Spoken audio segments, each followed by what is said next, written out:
And now Jay Bookman. Jay is the deputy editorial page editor and a columnist for the Atlanta Journal-Constitution. He is also author of Caught in the Current, released by St. Martin's Press in 2004. He has twice been recognized as the nation's outstanding editorial writer, and his work on environmental issues has been honored by the Wilderness Society and the National Wildlife Federation. Jay has received the Aldo Leopard Award and the National Headliner Award and the Walker Stone Award. Jay Bookman.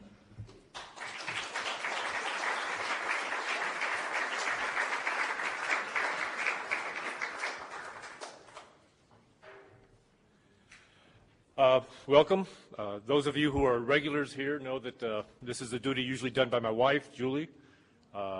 She's not here. She's on vacation out in Oregon with our kids. So I'm stuck here doing my job and her job too. Actually, it's kind of appropriate because I think Julie decided to bring Mr. Ricks here to Atlanta, in part at my urging, having read Fiasco and outraged by its content. Tom and I were talking earlier, and I related to him that I'm usually a pretty fast reader, but this one took me some time to get through because every so often I would be reading and then I'd just throw the book across the living room in anger at what was going on and have to go over and pick it up and bring it back. And he said that John McCain had told him the same thing, that they had the same reaction. He calls it the McCain effect, I think.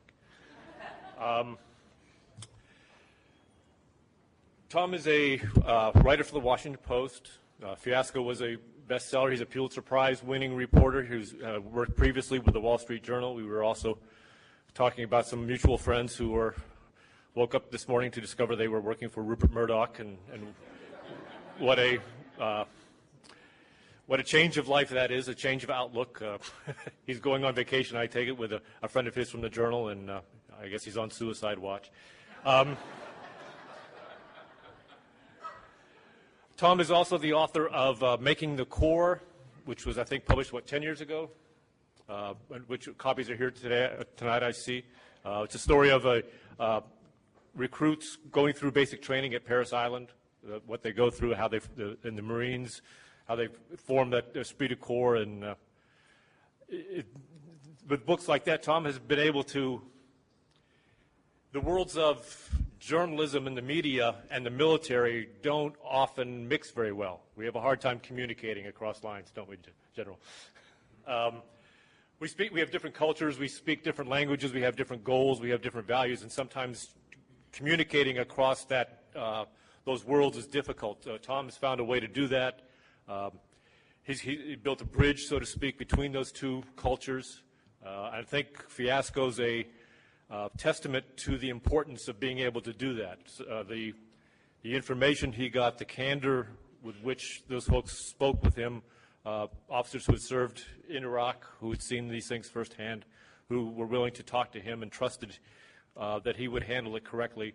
A few months ago, I was out at Fort Leavenworth, Kansas, which is where the Army Staff College is, and they also have a place they call the Center for Army Lessons Learned. Lessons learned is a big part of the Army culture. Go back over what went wrong and try to make sure it doesn't happen again that way. So they're basically the Army's professional second-guessers.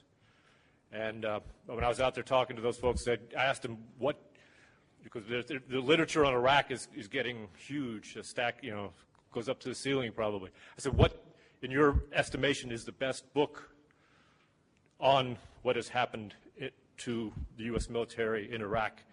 And many of them, this was divided between Cobra, which was co-written by a general, so he had some inside information as well. But Mr. Rick's book, Fiasco, was mentioned by many as the single book that you should read if you want to know what happened to Iraq and how we ended up where we are today.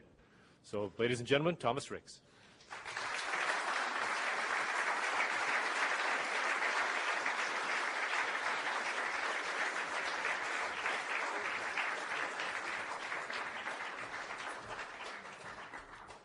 Thanks for that kind introduction. As a friend of mine would say, my mother would have believed it, and my father would have been amused. It is really nice to be back in Atlanta, and I mean that sincerely, especially because this morning I was in Dallas. But I lived here 25 years ago when I was a reporter for the Wall Street Journal, and it struck me, I walked across downtown today, and it is such a nice city, especially compared to Dallas, to walk across. It really has retained what I liked so much about Atlanta. So it is genuinely nice to be back here. What I'd like to do is talk for about 15 minutes and then get to your questions, which I think are always the more interesting part of this sort of event. I want to begin, though, just with asking a couple of questions. Are there any veterans here tonight of Iraq and or Afghanistan? General Taylor, I thought you were a veteran of... Okay, well, you were close. Okay, any other hands here? Just you. Well, and there's another one over here. I think we should give them a round of applause.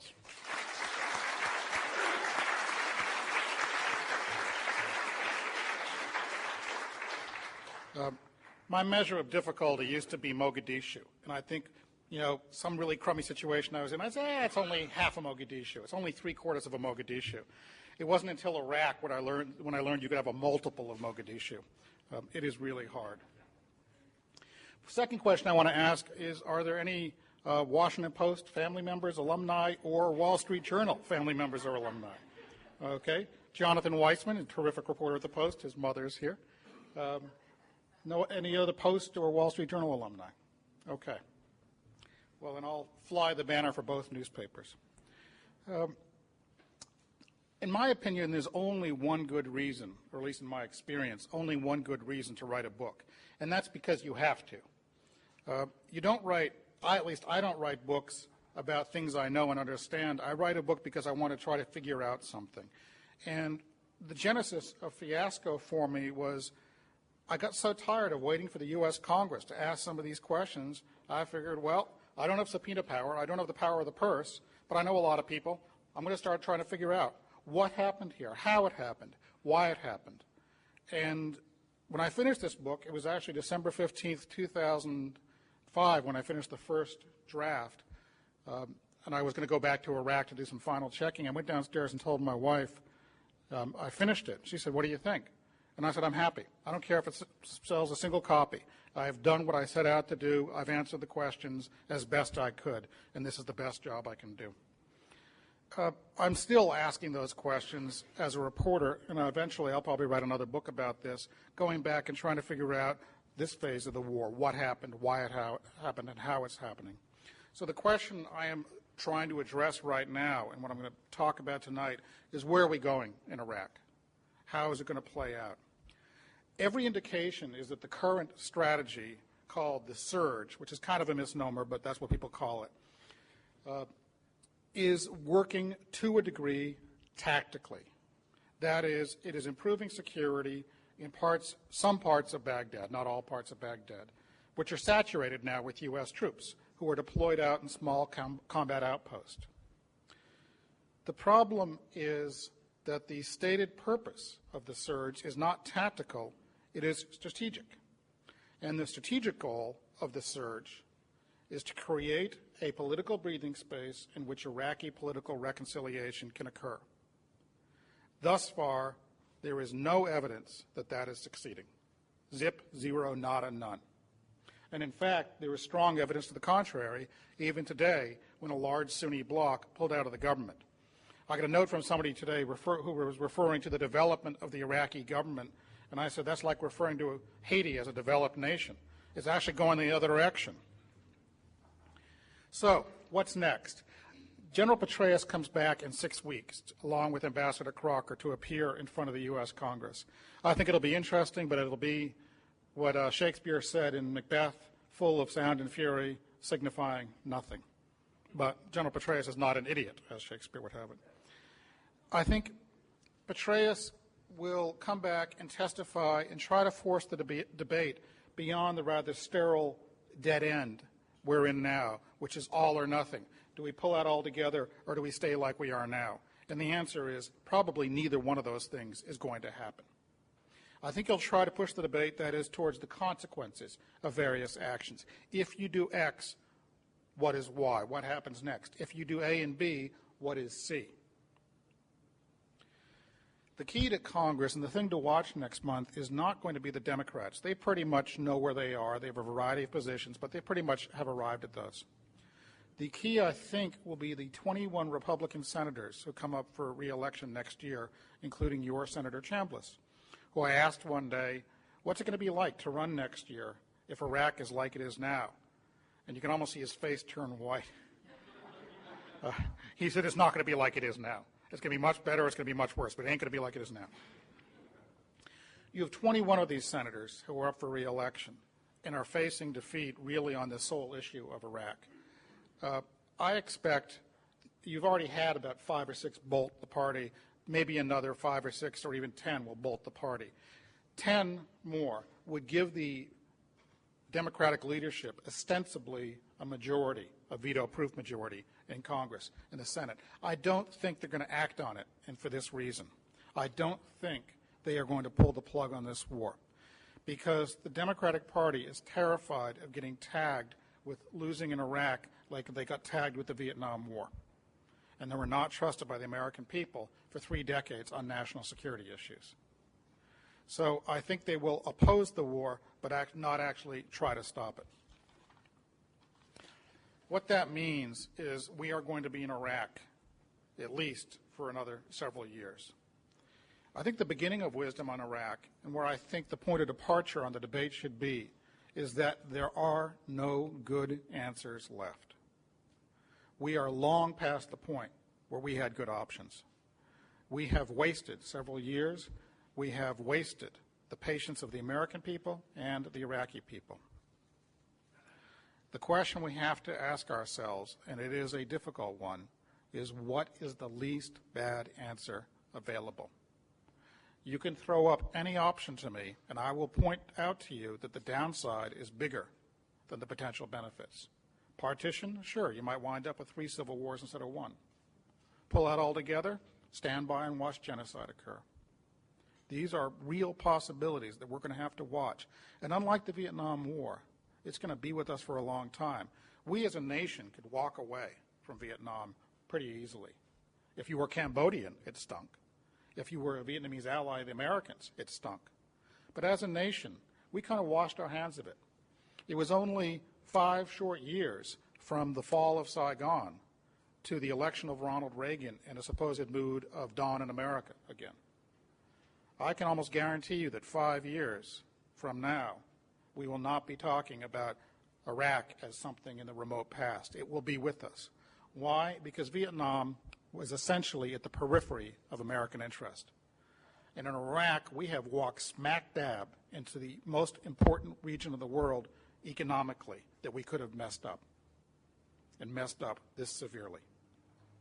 So I think it is becoming evident, and painfully evident, that the Iraq War is going to have greater strategic consequences for this country than the Vietnam War did. I think we're going to be dealing with this thing for the rest of our adult lives. Remember what I said about Petraeus forcing the debate toward considering various courses of action. When people do that, I think they do move toward neither extreme in the debate, but rather saying, how could we do less? How could we do better? So where do we go in the next year? Well, here are the 2 basic courses we have in front of us. If things go unexpectedly well, if an Iraqi political breakthrough occurs unexpectedly, if the level of violence genuinely does go down, then next spring likely will bring the beginning of a U.S. troop drawdown. Probably by sometime in 2009, we'll be down to around 50,000 troops, maybe as low as 40,000, maybe as high as 90,000, but probably around half of what we have now.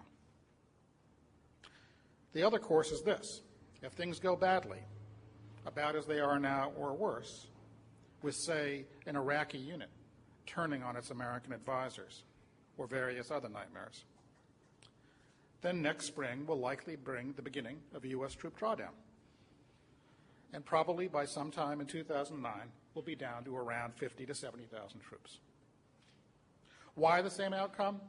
Because of the basic fact is that when it comes to troops, they will tell you at the Pentagon, and I'm quoting, "We're out of Schlitz." The current level of 160,000 troops is not sustainable beyond next spring. There are two ways you could do it. You could tell Guard and Reserve units they're going to be going, and we haven't done that, or you could extend troops beyond the 15-month tours of duty they are now on. And General Petraeus has told his subordinate commanders, we will not do that either. What that means is starting in next April, we're going to start coming down by 1 brigade a month, approximately 5,000 troops a month. We are doing that because of the strain we have put on the U.S. military. This is a stressed military. We have been fighting this war essentially with 1% of the nation involved, which is the U.S. military and their families. When troops come back, this has been true in all wars, when troops come home, they are struck by how detached they feel from civilian society, how disengaged people seem. This was true of the Vietnam War. It was true if you go back and watch The Best Years of Our Lives, a great post-World War II movie. It was probably true, as I was talking on NPR today about this, it's probably true in the Odyssey of Odysseus when he got home. The difference is when troops come home now, they know they're going back in 12 months. Again and again and again. And we are wearing these guys down. When I was out in Iraq in May, I had breakfast with a smart young captain, first in her class at West Point, Rhodes Scholar. And I said, what are your plans? And she said, I'm getting out next year. And I said, how come? She said, because I no longer have faith in my government. Okay, so what do we wind up pursuing in Iraq? I think we're going to wind up with a shift under the next president from the positive goals the Bush administration has pursued, positive in the sense that they were beneficial goals, liberation, democracy, and turning Iraq into a beacon of democracy that would then transform the Middle East and drain the swamp, as they said. I think we'll move away from that to 3 negative goals. And this was laid out very well in a recent study done by the Center for New American Security, a think tank. It said the 3 negative goals are likely to be what they call the 3 no's: no genocide, no regional war, and no safe haven for Al-Qaeda. None of those are simple tasks. The 3 of them together are going to be enormously difficult. And if you like phase 1 of the war, phase 2 is going to be real appetizing. If we stand back and let a civil war occur, which is basically what that prescribes, you will have American troops standing by as civilians are slaughtered. No one joins the U.S. military to do that. This leads me to 3 final points. First, George Bush has already made most of the major decisions he has made in Iraq. This war rapidly is becoming a problem not for him, but for the next president. Second, the next president, I think, is not going to be able to get the U.S. out of Iraq quickly, and probably not completely for a long, long time. Think of this.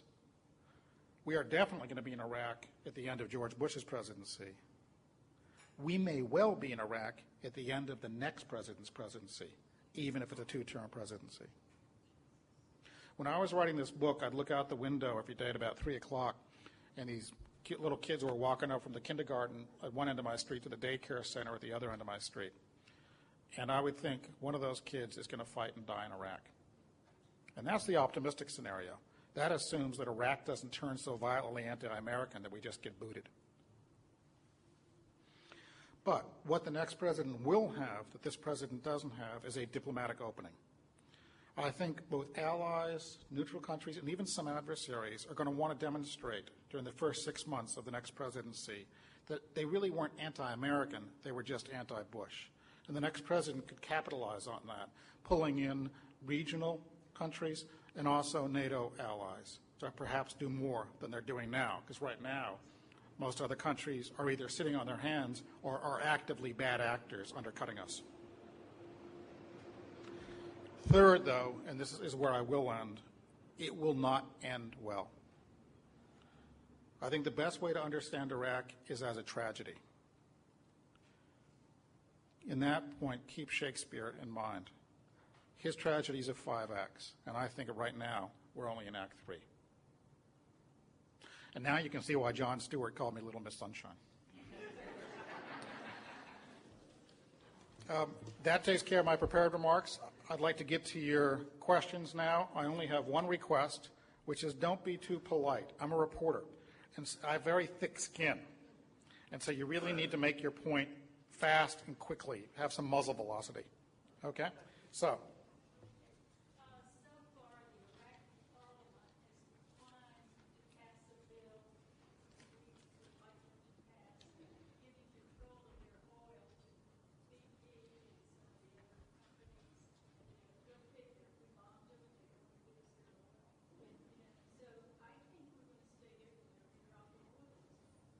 I didn't hear your last phrase. You think we're going to stay there until what?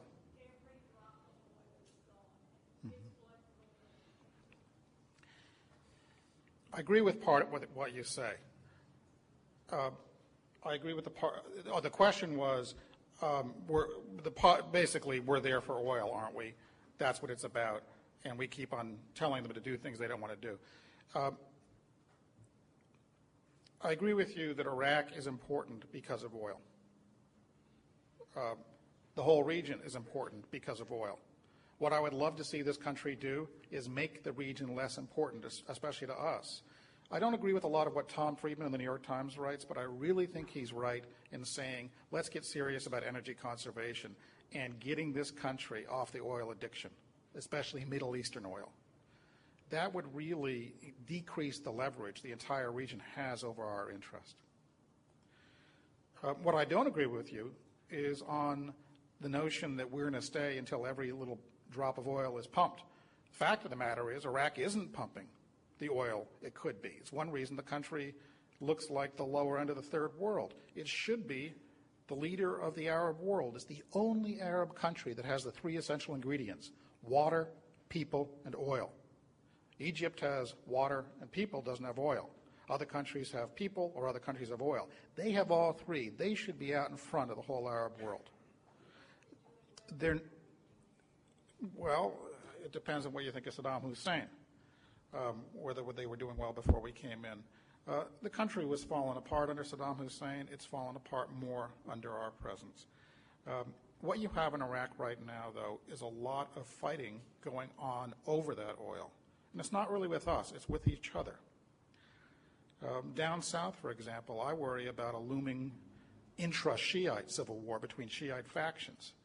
And it's got nothing to do with us particularly. They want the power of the oil exports through Basra, which is hugely important, especially because the pipeline up north keeps on getting blown up, and that's where the money comes from. But look, if you really got stability in Iraq, yeah, international oil companies would come in. They're not there now because it's too dangerous. There's a lot of oil in Iraq, and Iraqis could be very wealthy. But the question that Iraqis are fighting about is which Iraqis are going to be wealthy.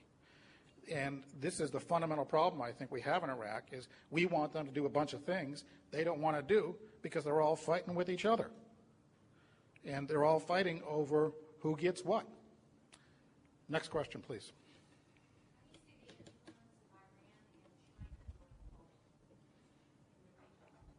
The question was, how do I see the influence of Iran and China? I think in some ways we're already in a proxy war with Iran inside Iraq. I think it's pretty clear at this point that American soldiers are dying because of Iranian acts. I'm thinking here specifically of the kidnapping and execution of 5 American soldiers down in Karbala in January, which appeared to have Iraqi training behind it. It was a very sophisticated operation. More broadly, about 2/3 of U.S. casualties now are inflicted by roadside bombs, the so-called IEDs. I am told that while a small number of those bombs are EFPs, explosively formed projectiles, which is an Iranian-based technology, that the majority of casualties are inflicted by EFPs, which are devastating. They tend, when you see a cluster of casualties, 4 guys and 1 Humvee killed, that tends to be an EFP. And the evidence, I am told, is pretty good that that's been coming out of Iran, with or without the connivance of the government in Tehran, but probably with. So Iran is an actor. I'm told down south that they're an actor on both sides of the factional fighting that's going on down there. They're covering their bets. It's interesting. I recently wrote about a war game that was done at the Pentagon, gaming out what would happen over the next couple of years. And one of the possibilities they came up with was if we pull out, Iran comes into the civil war in the south, backing the pro-Iranian side, and winds up quagmire down there. That may just be more of the congenital optimism we've seen in the U.S. military on Iraq. You know, sort of, let's see how you guys like it. As long as we're in Iraq, though, the strategic fact is that we are giving Iran enormous leverage over us. We dial up the pressure on them on their nuclear weapons program. They can dial up the violence in Iraq with one phone call. And if we make them uncomfortable in international fora that discuss sanctions, they can make us uncomfortable by killing our troops. The best thing for us in terms of being able to crack down more effectively on Iran would be to not be in Iraq. It's just one of the many strategic cost of the blunders we've committed in Iraq. Yes, please.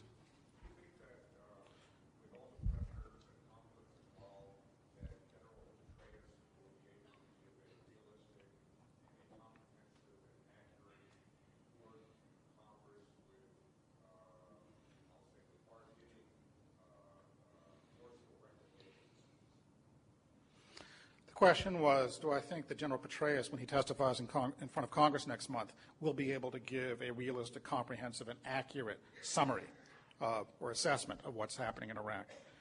2 points to begin with here.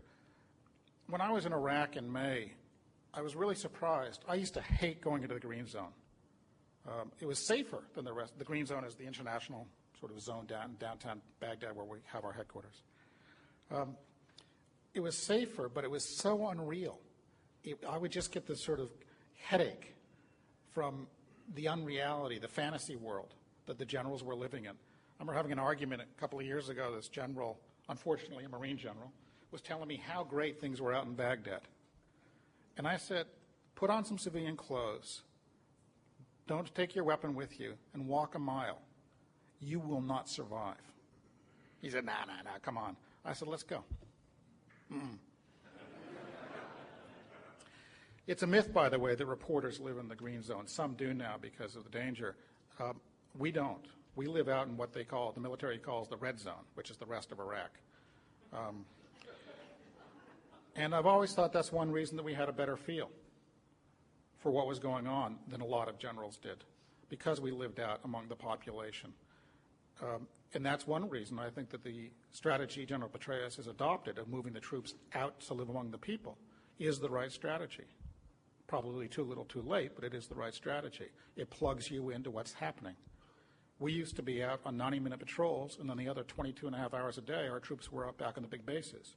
That meant 22 hours a day, the insurgents controlled the streets, intimidated the people. Now it's a little bit different. The second thing to talk about here is General Petraeus himself. He is a unique individual. I think he's almost like a force of nature, and he has enormous willpower, both mental and physical. Physically, he's a running nut, a marathoner, fond of challenging buff young privates to one-armed push-up contest. And he's the type of guy, when you ask him how many push-ups he's going to do, he says one more than him. He's also a bright guy, did a PhD at Princeton on international relations, and he brought in a lot of really thoughtful people steeped in counterinsurgency theory around him. In many ways, what you had happen this year was the U.S. military turned to Petraeus and his buddies, who were effectively the dissidents of the war over the last 3 or 4 years, who were looking at a different course, and said, okay, smart guy, you try it. Now, it's probably too little too late. By the time we moved over to Petraeus and to a more intelligent strategy, we have been fighting in Iraq longer than we've been fighting in World War II. It's as if in 1946, a general popped up and said, I have a way to get us out of North Africa and invade Europe. Well, yeah. The difference then, that was a war for our existence, and we would have done it. At this point, we've wasted a lot of patience, as I said. So what will Petraeus do? He will go up and I think try to give what he believes is a realistic assessment of the situation. In many ways, though, I think he's going to be putting lipstick on a pig. He's going to say, pay no attention to those benchmarks we talked about last January when the president announced this new approach. He's going to say, those benchmarks aren't the right one. Let's talk about bottom-up reconciliation, about how things are occurring at the tribal level and tribal alliances are shifting. And it is true that Anbar province is a very different place than it was a year ago. The problem is that bottom-up reconciliation is almost a generational process, 10 years or maybe 15 years. And there is absolutely no sign of it percolating up to the top right now. Now, there may be a sign. We have to be alert to the possibility of a turn in the tide. But I'm going to be real skeptical about it because the evidence is that again and again, the U.S. military has been overly optimistic in its assessments. And just because they think something so doesn't make it so. I think what he will wind up with because of the position of Democrats in Congress is he'll basically get a free hand to continue the surge probably until next spring, when it has to end anyways. The question then will be, what do you do with the force in 2008? And I think they'll start shaping it towards what I think of as the Hillary force, a force that Hillary Clinton could live with, which is a smaller force that's less engaged in combat, more engaged in training and advisory, and focused on keeping Al-Qaeda tamped down. You know, but that's a cross your fingers and hope it works strategy.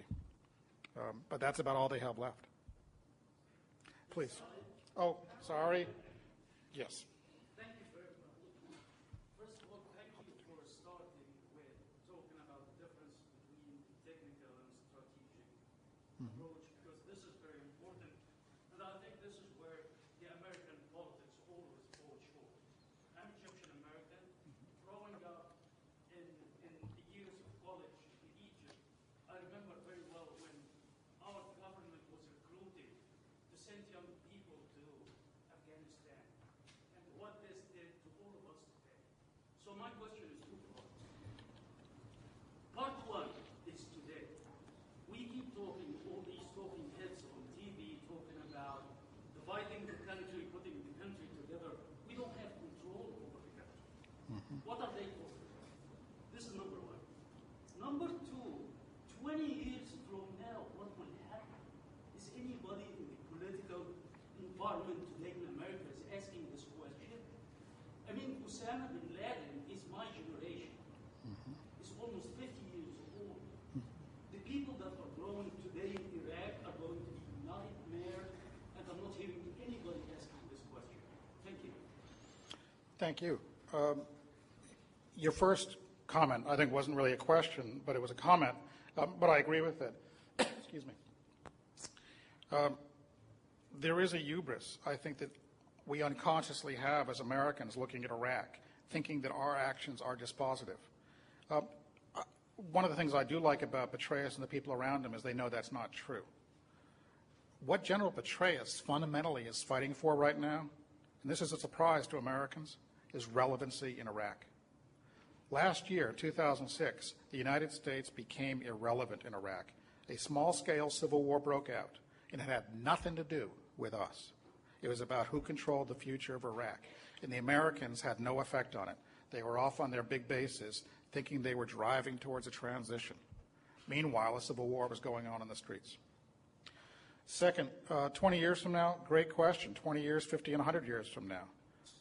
This thing is going to reverberate for a long time. It surprises me, when I'm on college campuses, there's almost no interest in the Iraq war. It's enough by itself to make me support a draft.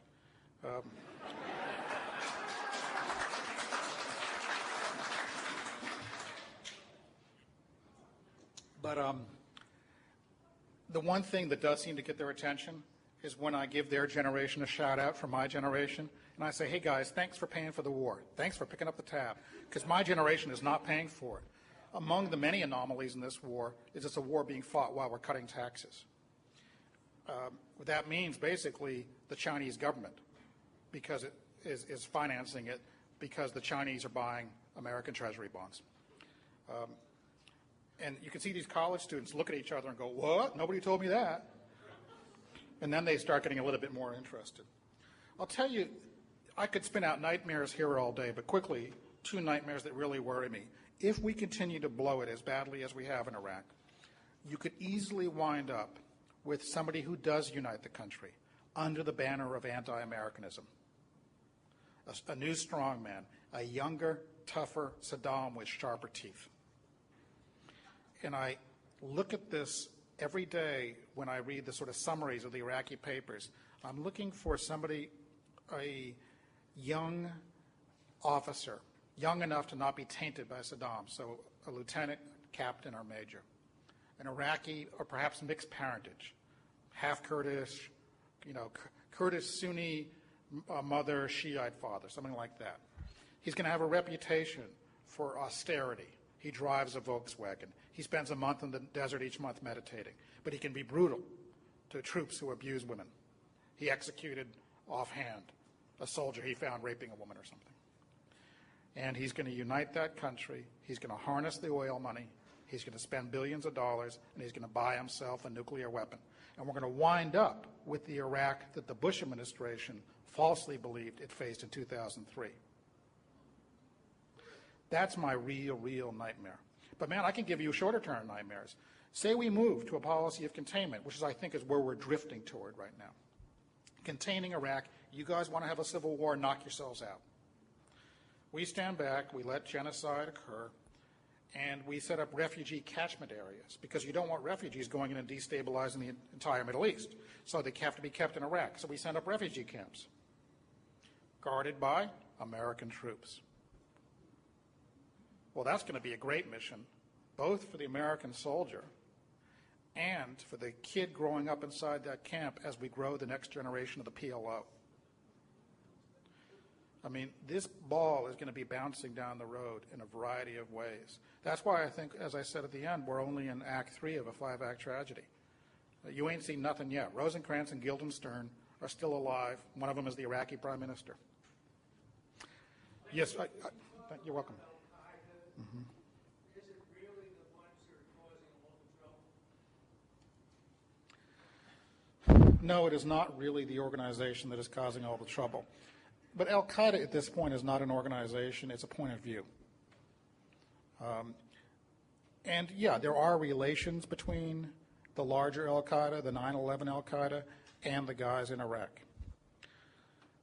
The argument I've heard from people I know and trust is that Al-Qaeda is a vanishingly small number of actual fighters in Iraq. And I use vanishingly appropriately because suicide bombers disproportionately tend to be foreigners. One of the problems here, and you got to look at it from the other guy's point of view, the insurgency has a real labor problem. They get these young jihadis coming in, 16 to 20 years old, and they want to make big jihad. And they want to walk around and tell all the chicks that's what they're doing. And the insurgents are very worried, first of all, that we're putting spies into the network. So they don't trust these guys to show up wanting to make big jihad. They want to keep them under lock and key. And that's a strain on your security, keeping these guys undercover. It's a strain on your logistics. You have to keep these guys fed. You have to keep them from talking to other people. So what they do as quickly as possible is get these guys behind a steering wheel and send them across town. Here, take this package. And then you press the button. They may not even know they're on a suicide mission. And that gets rid of them pretty quickly. The other type of foreign fighter they do like and they try to keep alive is the guy who's been expelled from, say, Jordanian security services or the Egyptian army for Islamic extremism, maybe a young officer or a senior sergeant. This is a guy who knows basic military operations, who knows how to run a squad, can even do good tactics and training for you. Those guys they keep alive, and those guys we do end up capturing. A lot of them are Saudi. There are also Syrian, Jordanian, Egyptian. There have been some that are born in the UK of Pakistani extraction. What the role that Al-Qaeda plays, that I understand it, is of lighting the fuse. They go out and they start an act of violence, typically going into a Shiite public place, a market or a mosque and blowing it up. In the taxonomy of violence that you have in Iraq, the Shiite response is then to send death squads at night into Sunni neighborhoods, to ethnically cleanse Sunni neighborhoods. And this is why you've seen the two responses in Iraq: checkpoints to stop the Sunni, the Al-Qaeda bombs from going into Shiite public places during the daytime, and walls around Sunni neighborhoods to keep them protected at night. It's probably, again, too little too late. Baghdad is more or less an ethnically cleansed city at this point. There are Sunni enclaves left in West Baghdad, but a lot fewer than there used to be. And it is a success when a bomb blows up at a checkpoint rather than in the middle of the market, when it kills 3 people rather than 70, as you had happen today. It's better. But you're into descriptions of the various levels of hell when you have to describe that as better. What they're trying to do right now by specifically going after Al-Qaeda or Al-Qaeda in Iraq, to use the proper term, is to stop these guys from lighting the fuse of violence and to lift the veil of intimidation that you have in large swaths of Baghdad, where either militias in the Shiite areas or Al-Qaeda and their buddies in Sunni areas have intimidated the locals into not cooperating with either the Iraqi forces or with American forces. The problem with that is we're not going to be able to keep up after next April. And I think in many ways the bad guys know it and are just biding their time. They know Uncle Sam has put all his chips on the table. And I think that's true of the region as well as internal factions in Iraq. Who's got 2-handers that we have to get to because we're down to our last 10 minutes? Yes, please. You mentioned that this war will continue into the next presidency. Some of the candidates running were opposed to the war from the outset. If, for example, pick one of the candidates, let's say Senator Barack Obama became president, how would he be able to handle this in spite of his strong posture against the war? Mario Cuomo had one of my favorite lines about politics. He said, campaigning is poetry, governing is prose. And Obama is quite a poet. But I think when the dull thud of reality hits him, if it does, he's going to find that his predecessor has painted him into a corner and left him with very few good options. This is why whoever the next president is, I hope he or she has a good sense of tragedy, because that's what they're walking into. Please. Mr. Riggs, you said don't hold back and don't be nice. So I've heard you present a lot of problems and a lot of issues and everything else. Assuming that everything in the past has happened up until now, and you're suddenly flung into a position of leadership to fix the problem, how would you do it? You remind me of what a general said to me in Iraq in May. He pointed to my book on the bookshelf and he said, read it, understand it, agree with it, got it. Now what do I do?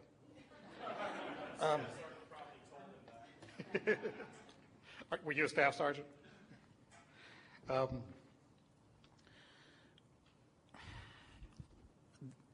This is my feeling. I thought it was the wrong thing to do. I told you it was the wrong thing to do. And now when you screw it up, you come to me and tell me, how do I fix it? Well, the one reason I thought it was the wrong thing to do, because it is unfixable. There's a term I've heard scientists throw around called a wicked problem. And I mean to look it up in Wikipedia, my source of information. But I like Wikipedia.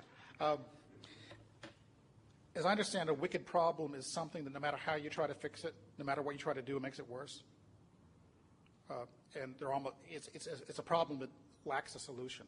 In many ways, I think that's where Iraq is. And that's the thing I would recommend people need to do, is start thinking about it in those terms. Not what can we do, but what's the minimum bad we can do? How do we mitigate the damage we've done? As one guy said to me in Iraq, and an official said to me in Iraq, just because you invade a country stupidly doesn't mean you should leave it stupidly. And that's about where the leadership is in Iraq right now. I mean, these are senior officials I'm quoting to you. And that's, I think, the point of departure, I would say, is understand that there are no good paths here. but there are better ways to do things. There are ways of reaching out and explaining what you're doing, of trying to get people to understand where you're going, of not making a lot of the mistakes we've made in the past. It's going to be very difficult, I think, a real leadership challenge to lead troops through this. I was speaking recently at Annapolis, and some of the midshipmen who are going off to become Marines, we were sitting around talking afterwards, how do you lead a platoon through the next phase of the war? And I said, good luck. Keep your people focused and trained. But still, it's a difficult mission to lead them into. So I don't have a lot of good answers because I don't think there are any. But I think that's the point that I would begin with. It's not a satisfactory answer, but it's the best I can do for you. Are we out of time, or one more question? Okay, I need a real two-hander, which is you're going to be muttering the whole way home. Okay. Oh, and General Taylor, you had your hand up too. If the powers to be who took us into Iraq knew there was no immediate threat to the United States, what was the purpose for going there? Idealistic notions about democracy, or were there some hard facts which made it all worthwhile? Looking back, of course, it's a different. Why are we there? We are there because of 9/11. Not that 9/11 had anything to do with Iraq, but it created the political opening. It enabled people who were hawks in Iraq to say, you intel guys, you were totally wrong.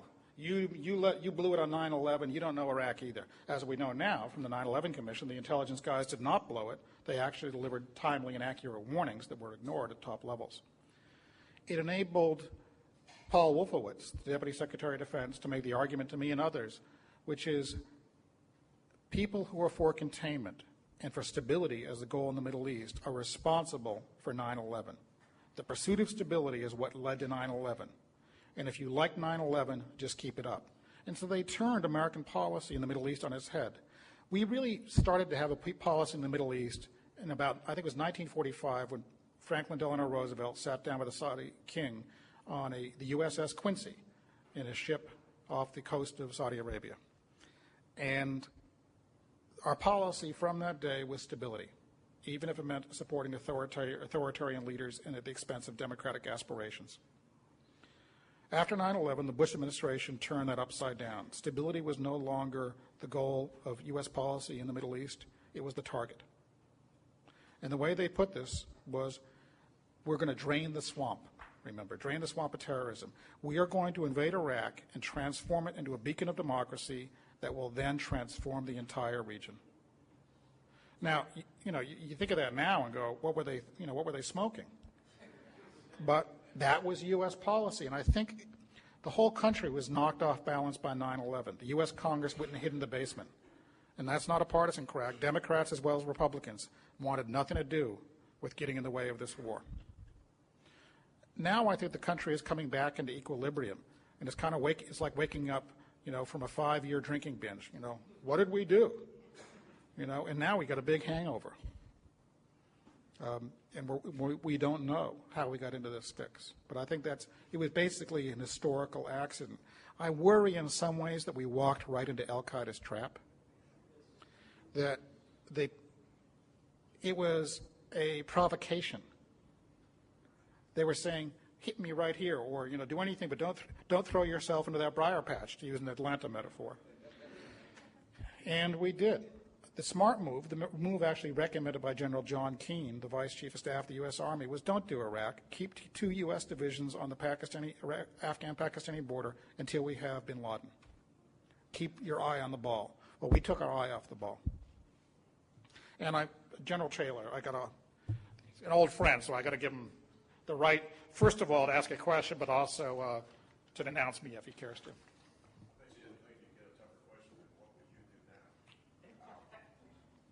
Notwithstanding all of the operational level mistakes, suppose we had used Tony Zinni's plan and or Rick Shinseki numbers, where do you think we'd be now? The question, this is a little bit inside baseball, but it's a good question, is had we done this differently? Had we followed the plan, the Desert Crossing plan designed by General Zinni, who was Tommy Frank's predecessor as the chief of U.S. Central Command. Had we occupied more intelligently, following the historical lessons that General Shinseki, the Army chief, was drawing upon when he said we needed several hundred thousand troops to occupy Iraq, could things have gone differently? And the answer is yeah, I think so. I think there would have been resistance. I don't think it would have had the intensity or duration that it has had. We had a terrible war plan under Franks, probably the worst war plan in American history. He spent all his time with Donald Rumsfeld, the two of them focusing on the easy question, how do I get to Baghdad? And almost none of their time on the 90% problem, what do I do once I get there? It's like thinking your whole job is the commute, and then when you get there, you put your feet up on the table. In Atlanta, I know the commute is tough. But then also you have Ambassador Bremer come in and takes 3 steps that I think guarantee this thing is going to blow. He dissolves the military. Okay, great. Now I have several 100,000 people who know how to use weapons, and I have told them they have no future as long as I'm around. He then says, and if you were ever a member of the Ba'athist Party, you have no future in Iraq. Okay, all the people who know how to run generators, organize people, run a society, they're out of luck. Okay? So there's the leadership and the civilian infrastructure for an insurgency. And then we don't have enough troops to guard all those weapons depots. One of them, I was told when I was up in Tikrit, 4 miles by 4 miles, this weapons depot. The size of Washington, D.C. almost. Loaded with weapons. And in fact, our delusions about weapons of mass destruction also increased this problem. I remember talking to a Marine battalion commander. I said, why didn't you blow up the weapons caches you were passing? He said, because I thought there were chemical weapons in there. We've been told there were stockpiles. I didn't want to be the battalion commander who kills the city of Samara by a toxic cloud floating across the city. Those weapons that we didn't blow up because of our delusions about weapons of mass destruction, those have killed American troops. So the delusions about weapons of mass destruction are a gift that just keeps on giving. I don't want to hit Bremer entirely, though, on this, because, like it or not, Bremer was trying to implement the president's wishes, and that's the way our country works. The president and the people around him wanted a revolutionary approach in Iraq. They were turning the country upside down. Baghdad year 0. The U.S. military never bought into that. They were all about stability. They called it security and stability operations. Well, no, this was an instability operation. This was a revolutionary operation. And Bremer was never able to impose his will on the U.S. military because we had a bifurcated command structure, a fundamental violation of every principle about how you do these things. We never had unity of command. Nobody in Iraq was in charge. So Bremer and General Sanchez, 2 very querulous people to begin with, spend a year like cats in a bag, disagreeing with each other and wondering why they're having no effect, even as they're going out and assuring everybody, pay no attention to that bombing in the background. Steady progress is being made. Progress in Iraq, I will conclude, is a little bit like the horizon. It's always out there. Thank you.